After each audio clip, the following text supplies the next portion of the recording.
Welcome to Insight Wire News. We're bringing you the latest updates from the courtroom. Today, we're diving into the Supreme Court's ruling on birthright citizenship and what this means for the Trump administration's executive orders and future legal battles. Stay tuned for this critical breakdown. On Friday, the U.S. Supreme Court handed President Trump a major legal victory, limiting the power of federal judges to issue nationwide injunctions against his executive order that narrows birthright citizenship. The ruling strengthens executive authority, a critical issue in the ongoing legal and political debates over immigration and national security. This decision also represents a shift in the balance of power, giving the president more leeway to enforce policies without widespread judicial interference.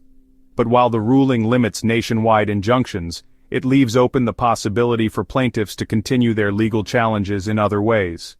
Here are 5 key takeaways from the Supreme Court's ruling on birthright citizenship. A victory for executive power. The ruling represents a major win for President Trump, affirming that the executive branch can implement policies without facing immediate nationwide judicial roadblocks. Justice Amy Coney Barrett authored the majority opinion, which was joined by her fellow Republican-appointed justices, stressing that federal courts should not be used as tools to overrule executive decisions. Limits on nationwide injunctions. While the court's decision restricts the ability of courts to issue nationwide injunctions, plaintiffs can still pursue class action lawsuits to challenge the executive order in specific districts. This leaves room for continued legal action, potentially bringing the matter back to the Supreme Court for further deliberation.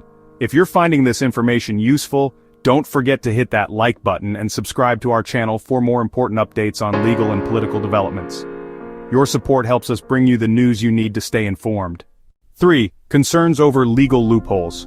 Justices Clarence Thomas and Samuel Alito voiced concerns about potential misuse of class action lawsuits, warning that lower courts might attempt to circumvent the Supreme Court's decision.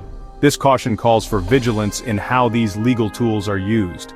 4. The dissenting opinions. In a sharp dissent, Justice Sonia Sotomayor, joined by Justices Elena Kagan and Ketanji Brown Jackson, argued that the majority ruling undermines the rule of law by giving too much power to the executive branch.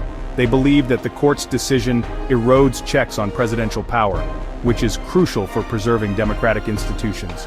5. A dramatic clash between justices.